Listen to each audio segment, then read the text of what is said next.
para as aves do céu, que não semeiam e nem cegam. É o nosso Pai. Convertei-vos pela minha repreensão. Eis que abundantemente derramarei sobre vós o meu espírito, e vos farei saber as minhas palavras. Pode sentar, irmãos. O Senhor nosso Deus continua a falar da importância de nós darmos ouvido à voz do Espírito Santo que fala em sonhos diretamente à nossa mente e o coração, usando uma pessoa de fora, usando os irmãos para trazer uma mensagem uns para os outros.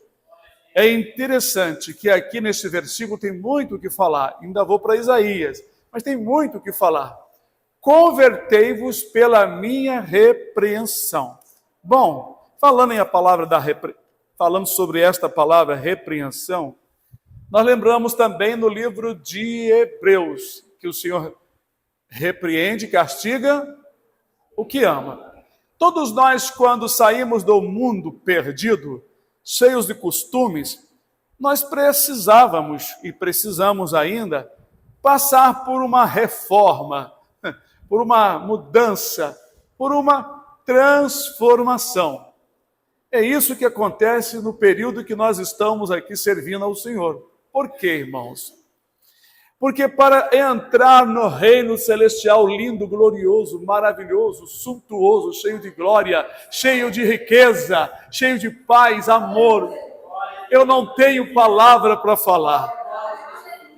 Aleluia! Quando eu falo no céu, meu desejo é arrumar um foguete e subir até eu chegar lá, mas a gente não consegue, não é? Mas então, por isso veio a palavra, convertei-vos. A palavra converter transforma-se, é o mesmo que mudança, é uma transformação. Converter é mudar. A palavra converter literalmente quer dizer mudar, mudança. Por isso nós cantamos aquele hino e nos regozijamos. Que mudança em mim fez o meu bom Jesus, vindo ele ao meu coração. Quando a pessoa recebe a Jesus no seu interior, no centro de sua vontade, como diz no mesmo livro de Provérbios, dá-me, filho meu, o teu coração. Quando o coração se abre e Jesus entra, como está no Apocalipse, eis que eu estou à porta e bato. Se alguém ouvir a minha voz e abrir a porta, eu entrarei na sua casa, quer dizer, o coração.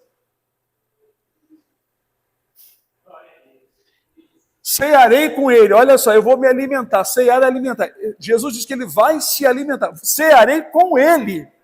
Sabe o que é isso? E ele vai cear comigo. Sabe o que é isso? É um banquete entre a pessoa e Jesus. É uma alegria entre os dois. Duas pessoas se alegrando. Quando o Senhor fala essa palavra, parece muito pesada. Convertei-vos pela minha repreensão. Mas, na verdade, é uma palavra doce. Doce de se ouvir e de obedecer. Por quê?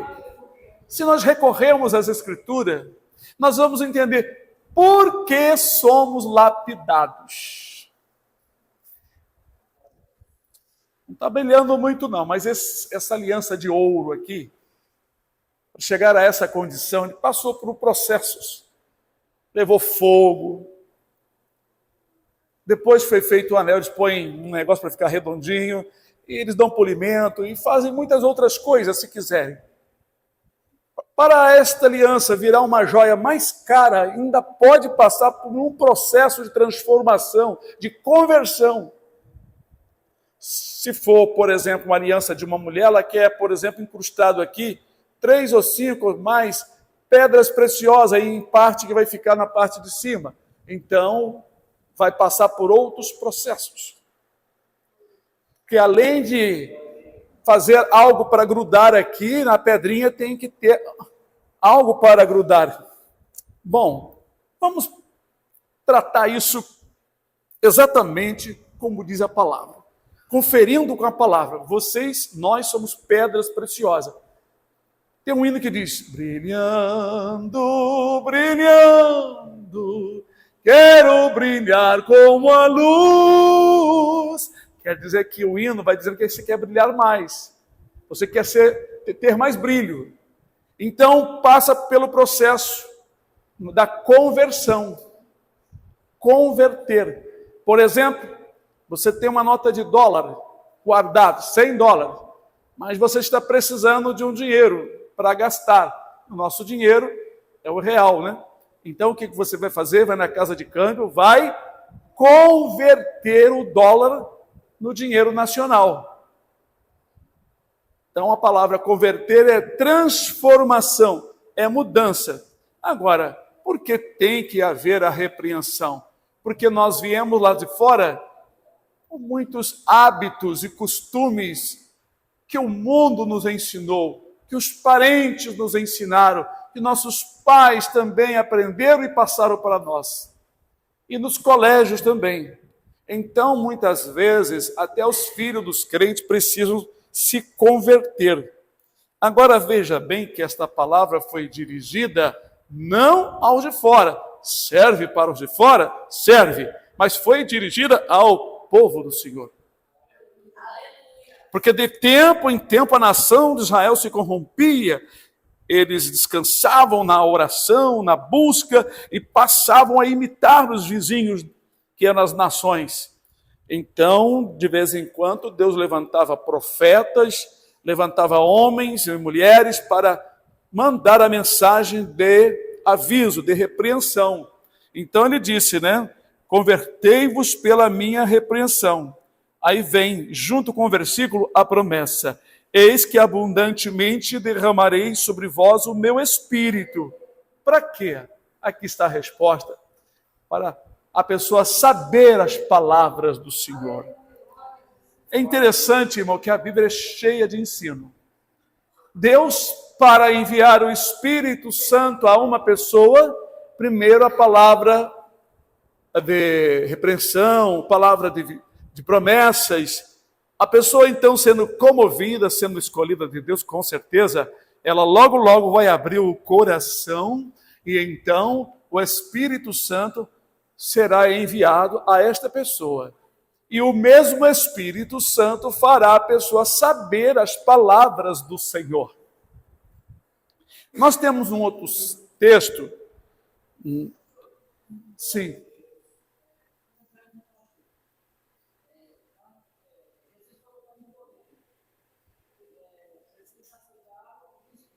Sim.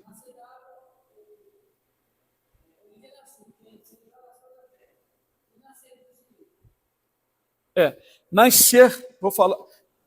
Ele está falando que Jesus estava conversando com Nicodemos e disse para Nicodemos que Nicodemos tinha que nascer de novo. É um texto muito interessante, porque Nicodemos era um religioso e conhecia muito mais o Velho Testamento do que muitos pastores e muitos até professores de teologia, porque ele era judeu. Mas ele estava morto. Se ele precisava nascer de novo, ele estava morto espiritualmente. Porque a vida espiritual foi trazida por Jesus. Então, nascer do Espírito só podia acontecer depois da morte de Jesus. Os irmãos lembram no culto passado que nós falamos sobre o Espírito Santo que o mundo não pode receber? Aí ele falou assim, o mundo não pode receber, mas ele está convosco e estará em vós. Tem que entender isso aí. Ele está convosco e estará no futuro, estará em vós, porque Jesus não tinha morrido. O Espírito Santo estava ali, no meio deles, não com eles. Porque só estava em Jesus.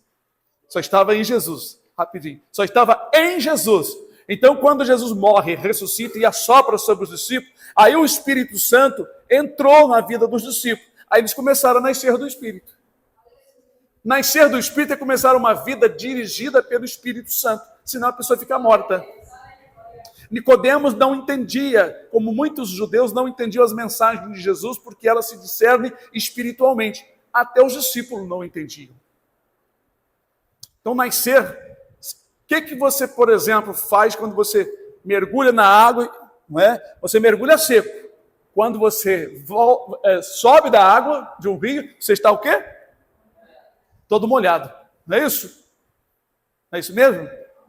Você entra no banheiro para tomar um banho, você está sequinho. Quando você sai, você está todo molhado. É como se você tivesse nascido dali de dentro, saiu dali de dentro. Então, nascer aí é o mesmo que sair do Espírito. Sair de ter uma vida coberta do Espírito. E a palavra, no caso aí, a água, esse texto, ela é uma representação da palavra que limpa o homem na obediência. Então, precisa nascer do Espírito e nascer da água e do Espírito. Nessa ocasião aí, são duas coisas. Nascer de dentro da palavra é uma pessoa que começa uma vida com Jesus, ele vai abandonando as coisas erradas, as palavras feias, modo de vestir, modo de tratar as pessoas, e vai aprendendo a obediência pela transformação que ele vai ouvindo, vai sendo ensinado, vai entrando no coração. Então, é um novo nascimento. Tem gente que acha que o novo nascimento é o batismo nas águas. Aquilo dali não muda ninguém, é apenas um banho. É simbólico aquilo ali. Aquilo ali, se mudasse como a Santa Ceia, se a Santa Ceia, o pão da Santa Ceia, alimentasse espiritualmente a minha vida, eu não precisaria da palavra, eu ia comer Santa Ceia todo dia. Todo dia de manhã comer pão asmo com suco de uva. O que os judeus faziam constantemente. Então, tudo era uma representação. É uma obediência? É, mas é uma representação de uma coisa muito gloriosa. A irmã Lu ia falar alguma coisa? Não, você fez assim? Então nascer. Agora, para os irmãos entenderem bem, nascer, você vê que uma criança, quando nasce, ela tem as características de pai, de mãe, seu pai, de sua mãe, seus avós, até dos bisavós. A criança pode trazer alguma característica. É isso que é nascer do Espírito. Você tem que ter o Espírito Santo na sua vida. Você tem que ter a palavra na sua vida, porque você nasceu de novo. Agora, um crente que vive igual ao mundo, ele tem ainda as características do mundo. Ele está com cordão umbilical lá no mundo. Vocês sabem que serve o cordão umbilical na criança, né? É para receber o quê? Alimentação. Alimentação, mulheres. Vocês sabem disso, alimentação. Água, tudo, que a criança no ventre não come pela boca, é pelo umbigo. As criancinhas que não sabem ver, você aprende, tá? É pelo umbigo. Então, o que acontece? Deus, muitas vezes, vê um crente dentro da igreja, mas o seu cordão umbilical ainda está ligado, não foi cortado ainda. Porque ele continua se alimentando, ele não nasceu de novo. Para nascer de novo, tem que ser cortado. Aí ele vai ser alimentado pela boca e não pelo umbigo. Tem muita gente ainda sendo alimentada pelo umbigo. Porque ainda está vivendo as coisas lá de fora. O seu coraçãozinho está batendo forte lá fora. Não é? Então, quando uma pessoa nasce de novo, a confiança dele aumenta em Jesus. A experiência aumenta. Por causa do ensino. O Espírito Santo, ele quando encontra lugar para trazer a palavra ao coração, né, encontra um coração aberto, isso que eu quis dizer. Então a pessoa, ela é cheia. Ela tem o DNA do Espírito Santo, ela tem o DNA da palavra. Porque ela nasceu de novo, mudou o sangue, mudou as características, mudou as impressões, tudo mudou. Por isso que a gente chama de nova vida, né? A vida velha. O apóstolo Paulo usa outros termos interessantes que muitos crentes não entendem. Eu me lembro que eu estava ajudando há muitos anos na Assembleia de Deus, eles ficavam voando aos irmãos lá, o pastor que já faleceu, quando eu falava sobre o velho homem e o novo homem. Eles não entendiam nada. Eles ficavam se olhando assim, me achando meio esquisito. É porque não exercitam a leitura. Velho homem é a natureza velha, é o sentimento velho, com a carne. Novo homem é o novo ser que está dentro de nós, que é Cristo. Essa criança que nasceu de novo. Isso aqui não nasceu de novo, não, tá? Sua carne continua sendo a carne velha. Você tem que santificar ela, mantê-la, senão ela sai desenfreada, desembestada por aí, né? Como dizem os pernambucanos. Então, por isso que Paulo disse em outra escritura, crucificar a carne com as suas paixões. A carne com as suas paixões é o velho homem. Vocês leiam isso para vocês mentalizar, pensar, porque isso é muito maravilhoso. Eu entendo bem essas coisas, mas para falar, às vezes, nem encontro palavras tão simples. Hã? Eu lembrei desse... Quem está... Como é que é? Se alguém está em Cristo, nova criatura é. Se alguém está em Cristo, nova criatura é. As coisas velhas já passaram, tudo novo. É isso aí, tudo novo se tornou. É isso. Por isso que Romanos 8, você entende que o novo nascimento ali diz assim, nenhuma condenação há, não existe mais nenhuma condenação. Ninguém pode te condenar mais, nenhuma condenação existe. Para os que estão em Cristo, estar dentro da palavra. Pode até falar mal, podem até caluniar, mas não podem te acusar diante de Deus, do dono de tudo, porque você está em Cristo. Nenhuma condenação há para os que estão na palavra, Cristo, que não andam segundo o velho homem, mas segundo o Espírito de vida. O Espírito de vida, o Espírito Santo, Ele é o nosso guia. E derramarei sobre vós o meu Espírito e vos farei saber todas as minhas palavras. Nós temos um professor. Muitos não discernem bem porque não vivem bastante comunhão. Então, quando somos guiados pelo Espírito, outra palavra interessante que o apóstolo fala, né?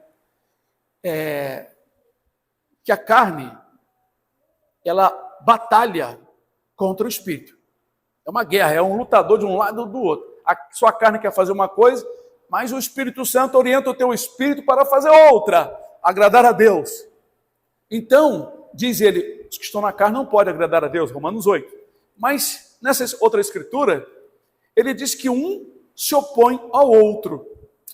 Mas, ele diz também ali, aleluia, glória a Deus, que as obras da carne são fofoca, em outras palavras, é inveja, é soberba, e ali vai um monte de coisa.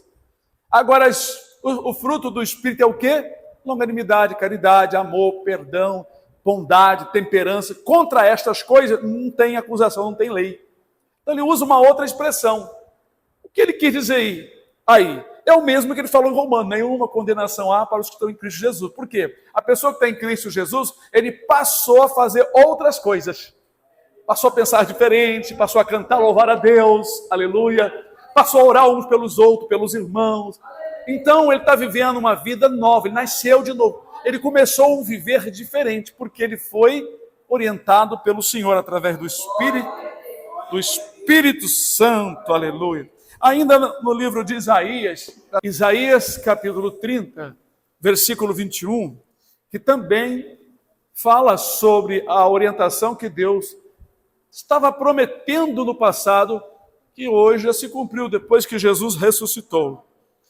Versículo 21, e os teus ouvidos ouvirão a palavra do que está por detrás de ti, dizendo, este é o caminho, andai nele, sem vos desviarde, nem para a direita e nem para a esquerda. Veja que é uma profecia, e está falando de um tempo futuro, e tu ouvirás, quer dizer, Deus estava anunciando no Velho Testamento, por vários profetas, em várias escrituras, que ele daria ao povo de Israel e a todos que seguissem a ele um guia, um professor. Tem uma escritura que diz, e diante de vós irá o arroteador. Arroteador é instrutor, professor que vai adiante ensinando. É uma palavra que muitos crentes ainda não entenderam. Por isso que o trabalho ele é muito maravilhoso. Jesus foi e disse assim, eu não vou deixar vocês órfãos, não. O que é órfão? É para os irmãos aí. É a criança sem pai e sem mãe. Você nunca estará sozinho. Nunca, nunca, nunca. Quando ele diz, estarei convosco todos os dias, por conta do Espírito Santo que está sempre em nós, dentro de nós. Aleluia. Ensinando, orientando-nos, repreendendo a nós, lapidando a nossa vida. Eu entendo isso muito maravilhosamente. Por isso, irmãos, eu aceito facilmente as repreensões do Senhor. Porque eu sei que elas são bênçãos na minha vida. Se Ele me repreende, é porque Ele viu uma sujeira, Ele viu um defeito. E porque Ele me repreende, porque Ele quer me ver mais brilhando, porque Ele me ama, porque Ele me quer melhor. Ele quer mais próximo dEle. Ele quer que eu seja uma joia para Ele colocar no dedo dEle, na sua veste. Então, eu entendo isso. Então, eu aceito com facilidade. Graças a Deus que quando eu comecei no Evangelho, eu não gostava de bajuladores, não, sinceramente. Eu encontrei muita gente bajulando. Na época a gente era jovem assim, alegre, aquela coisa toda. Havia muitos bajuladores. Mas quando eu ouvia pregadores pregando a palavra mais assim, como diz, com mais seriedade, com mais temor, eu ficava maravilhado. O meu interior, meu espírito ansiava por aquilo. Eu tinha necessidade de ouvir mais e mais e mais e mais. Eu gostava de mensagens, palavra. Eu gostava da música também, sempre gostei. Mas a palavra, aquilo me deixava mesmo cheio. E é isso, irmão, que acontece. Quando o coração do homem se abre para Deus, Jesus vem se alimentar, se alegrar com a pessoa, se alimentar, ceiar com ele, e esta pessoa também vai ceiar, vai se fortalecer, vai se alimentar com Jesus. Amém?